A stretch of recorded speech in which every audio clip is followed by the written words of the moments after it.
Assalamualaikum warahmatullahi wabarakatuh. Perkenalkan, kami dari kelompok 3 kelas PTI 2020A akan mempresentasikan mengenai statistik di bidang kedokteran untuk memenuhi tugas akhir mata kuliah statistik yang diampu oleh Ibu Dewi. Berikut anggota dari kelompok kami ada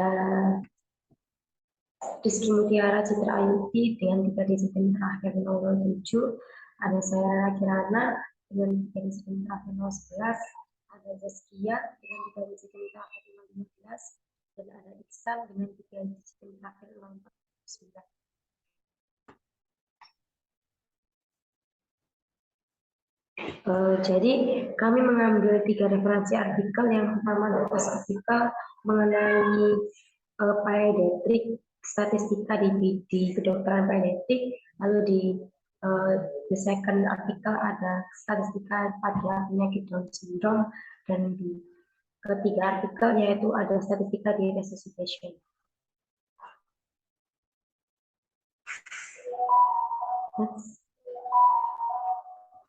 Pendahuluan.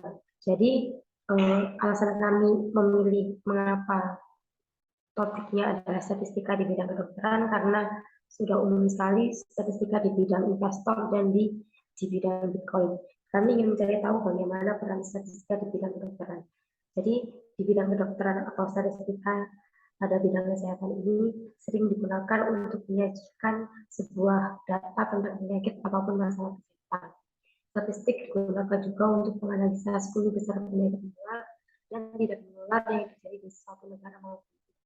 Dalam penelitian lainnya, statistika digunakan untuk menganalisa angka kelahiran bayi yang memiliki kelainan kromosom serius yaitu Down syndrome dengan menggunakan metode statistika tradisional, perhitungan risiko, screening, prenatal yang didasarkan pada model campuran statistik, di mana dalam perhitungan risiko, metode penandaan screening standar menggunakan metode multiple of median atau yang dikenal dengan MMF. Sebenarnya, statistika memiliki berbagai macam metode yang dapat digunakan untuk melakukan pengujian. Misalnya, dalam penelitian yang dilakukan oleh penggunaan metode statistika Bayesian yang diterapkan dalam percobaan bayi resusitasi. Metode statistik ini dapat digunakan untuk melakukan estimasi referensi interval usia spesifik pediatrik untuk laboratorium testing. Selanjutnya akan dilanjutkan oleh rekan saya. Baik, yaitu dari artikel pertama, yaitu interval referensi pediatrik spesifik usia untuk tes darah pada laboratorium. Penggunaan interval referensi digunakan untuk mengidentifikasi hasil tes laboratorium darah, terutama apakah tentang nilai populasi dapat diterima dengan mode statistik. Pemartisian data berdasarkan kelompok usia diikuti oleh peringkat observasi non-parametrik dari terkecil hingga terbesar, dan penentuan nilai parasentil A dibagi 2 dan 100 dikurangi A dibagi 2 untuk setiap kelompok usia. Untuk biometer yang berubah seiring bertambahnya usia, interval referensi diskrit biasanya terdiri dari 2 hingga 7 kelompok usia, antara dimulai dari 0 tahun sampai dengan 19 tahun, menghasilkan total 240 hingga 840 pengamatan. Untuk interval referensi kontinu, Royston ini merekomendasikan ukuran sampel minimal 292 berdasarkan persyaratan kesalahan standar dari batas referensi kurang dari 10% dan standar deviasi residual dari model parametrik. Ini mengasumsikan sampel distribusikan secara merata di seluruh rentang usia. Metode yang dilakukan statistik pada artikel yang pertama yaitu penerapan mode statistik oleh publikasi yang memenuhi syarat dan perbedaan dalam pelaporan. Sebelum dan sesudah rilis pedoman CLSI edisi ketiga, singkatnya variabel usia diskrit diklasifikasikan lebih lanjut sebagai kelompok usia beberapa hari, minggu, bulan atau tahun. Misalnya 1-3 tahun, 3-6 tahun, 6-12 tahun. Atau sebagai bilangan bulat usia hari, minggu berturut-turut, bulan atau tahun. Misalnya satu umurnya masih 1 hari, 2 hari, 3 hari, atau umurnya masih 1 bulan, 2 bulan, sampai 18 tahun. Dibandingkan dengan kelompok usia atau usia bilangan bulat dengan jumlah kategori yang terbatas, usia bilangan bulat dengan rentang nilai yang luas, misalnya 1, 2, 3 sampai 18 tahun, diperlakukan serupa dengan usia kontinu dalam kurva halus pas. Jumlah sampel yang digunakan untuk teknik statistik yang berbeda juga diperiksa. Informasi yang diekstraksi dirangkum menggunakan frekuensi dan persentase menurut jenis interval referensi, discrete versus continue, dan periode waktu. Hasil dari artikel yang pertama, yaitu tujuan sistematis ini menyoroti bahwa untuk reproduktivitas studi dan regulasi kualitas interval referensi, pelaporan model statistik yang memadai harus dipastikan oleh mengembangkan daftar periksa dengan persyaratan minimum untuk pelaporan. Hal ini akan meningkatkan kepercayaan dokter dan konsumen seputar penilaian laboratorium, validasi, dan adopsi interval referensi pediatrik dalam pengaturan klinis nyata yang digunakan dalam untuk mengetes darah. Untuk artikel selanjutnya akan dijelaskan oleh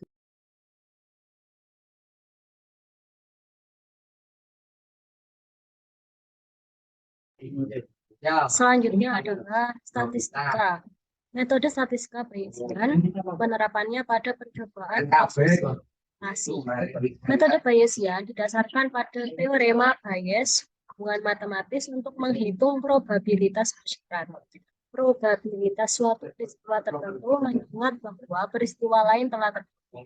Dalam konteks analisis data dari uji klinis, hubungan tersebut dapat digunakan untuk memperkirakan probabilitas efek pengobatan mengingat data yang diamati selama uji coba. Melakukan ini untuk setiap efek pengetahuan yang mungkin menghasilkan distribusi probabilitas. Distribusi probabilitas posterior yang merupakan hasil utama dari analisis Bayesian.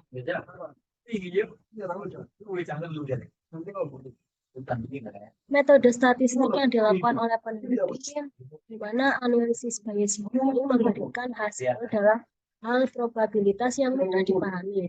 Dari distribusi posterior untuk efek pengobatan, kita dapat menghitung banyak kuantitas yang mungkin menarik atau relevan dengan pengambilan keputusan. Probabilitas bahwa efek pengobatan positif melebihi ambang kemungkinan klinis atau berada dalam kisaran kesetaraan klinis dan rentang nilai dengan probabilitas 90%. Interval kepadatan tertinggi atau interval prediktor. Oleh karena itu, analisis Bayesian memberikan hasil yang jauh lebih selaras dengan pertanyaan penelitian yang Adapun hasil dari artikel yang kedua, metode Bayesian memberikan kita interpretasi probability dari hasil uji coba yang membantu mengatasi kekakuan interpretasi berdasarkan signifikasi statistik dan memberikan dasar rasional untuk keputusan klinis. Dalam uji coba resusitasi, di mana mencapai signifikasi statistik sulit, metode Bayesian dapat membantu kami untuk mengekstrak informasi yang berguna dari uji coba yang dapat diaplikasikan sebagai hal. Selanjutnya akan dijelaskan oleh rekan saya. Selanjutnya untuk artikel yang ketiga, bidang kesehatan yaitu yang berjudul integritasasi media penanda untuk screening sindrom Down berdasarkan analisis statistik data besar medis. Screening DS trimester pertama dan kedua di dunia masih didasarkan pada metode statistik untuk menganalisis penanda jarum ibu, penanda USG, janin, dan indikator relevan lainnya, dan akhirnya menghitung nilai risiko penyakit untuk memandu langkah selanjutnya. Screening DS sendiri merupakan proses klarifikasi risiko tinggi atau risiko rendah. Tujuan yang dikejar oleh screening prenatal adalah lebih banyak janin DS yang terdeteksi dan lebih sedikit kehamilan normal yang salah didiagnosa sebagai DS. Terus selanjutnya mengenai metode dari artikel yang ketiga ini, metode statistik tradisional penghitungan risiko screening prenatal didasarkan pada model campuran statistik. Dalam perhitungan risiko, metode penandaan screening standar adalah dengan menggunakan kelipatan median atau MOM. Namun, peralatan untuk melakukan pengujian penanda serum diproduksi oleh Perkin Elmer INC dari Irlandia di pusat kami. MOM penanda screening dibangun di mesin dan dihitung dari orang kulit putih dari daerah Kaukasia. Oleh karena itu, perlu dilakukan indigenisasi media penanda penapisan yang relevan. Untuk hasil dari artikel yang ketiga, yaitu metode perhitungan screening DS yang ada didasarkan pada model campuran statistik. Sebagai besar pusat screening prenatal di China menggunakan peralatan asing dan data bawaan didasarkan pada statistik populasi asing. Karena ras, wilayah, dan alasan lainnya, kualitas fisik China berbeda dengan negara asing lainnya, yang menyebabkan penanda screening DS juga berbeda. Oleh karena itu, kami mempelajari indigenisasi data screening trimester pertama dan trimester kedua, dan menemukan median NT, misalnya median NT MOM lebih tinggi dari rentang fluktuasi yang wajar, yang akan meningkatkan tingkat positif palsu dari screening DS. Kami juga menganalisis apakah nilai NT cocok untuk standarisasi dengan menggunakan MOM. Dan menemukan bahwa prasyarat menggunakan MOM tidak memuaskan.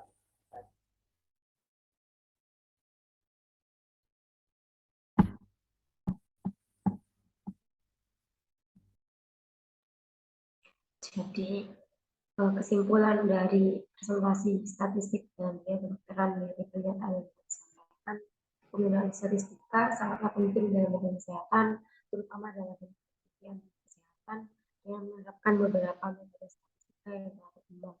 Diharapkan nantinya dapat berguna dalam membuat suatu keputusan dan hasil melakukan uji klinis terhadap suatu penyakit maupun masalah kesehatan yang terjadi di masyarakat, dan kedepannya dapat meningkatkan kualitas kesehatan di masyarakat.